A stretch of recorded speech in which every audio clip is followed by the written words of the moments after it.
যোদ্ধা একজন তাকে চাকু মারা হয়। এই ব্যাপারটা আসলে যেহেতু সামনে নির্বাচন, আপনারা আসলে কিভাবে দেখছেন যে আইন শৃঙ্খলার কি অবস্থা?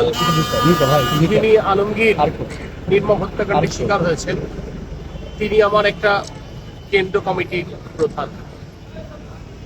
আজকে সকালবেলা এই কুয়াশা ঢাকা ভোরে যে ছুরিকাঘাতের শিকার হয়েছেন, তিনি একজন বীর জোলাই যোদ্ধা, যিনি ফ্যাসিস্টের বিরুদ্ধে ঢাকা রাজপথে লড়াই করতে গিয়ে তার মাথায় গুলির আঘাত লাগে এবং দীর্ঘদিন তিনি ঢাকা সম্মিলিত সামরিক হাসপাতাল এবং বেসরকারি হাসপাতালে চিকিৎসা করছেন।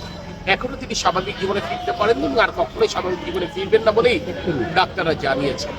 প্রতি মাসে অন্তত 2 থেকে 3 বার তাকে হাসপাতালে ভর্তি হতে হয়।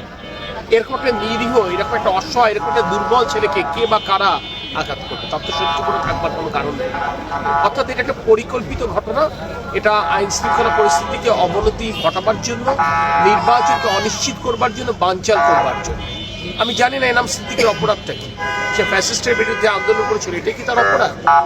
সে বাংলাদেশ জাতীয়তাবাদী দলের পক্ষে তার অবস্থান ব্যক্ত করেছিল, এটি কি অপরাধ? সর্বশেষ সে আমার মনোনয়নপত্র জমা দেবার সময় আমার পাশে দাঁড়িয়েছিল, এটি কি তার অপরাধ?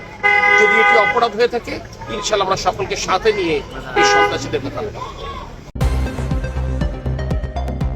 সত্যের সন্ধানে দক্ষিণ বাংলা।